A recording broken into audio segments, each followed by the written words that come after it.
At least, like when you think of Oregon, you think of salmon, and the picture of salmon is everywhere throughout the city. We saw the salmon as being the keystone species, and we just kept asking these questions about, well, how many salmon really come back to this stream after they go out? So that's where we did the research to learn about the odds of one salmon. There is a lot of data that just gets put into a drawer, or people may be collecting information that is useful for everyone, but how do you deliver that to an audience, and how do you relay that information? There needs to be a bridge between the facts and how the public receives those facts. Art is a really good way to do it.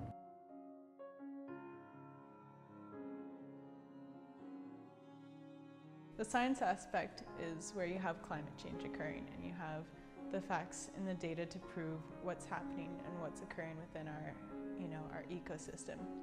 But I think the memory aspect is also where we tie into incorporating both our ethical and journalistic standards, but also this creative and unique storytelling that I believe science and memory is, because it combines both the facts and the importance of science, but it also gives it to the public in this way that leaves kind of a lasting, engaging memory with them. Through science and memory, art has the capacity to do that, to make people feel something, to make them have a response. I think without art, we'd be missing an element that brings people into the discussion of climate change.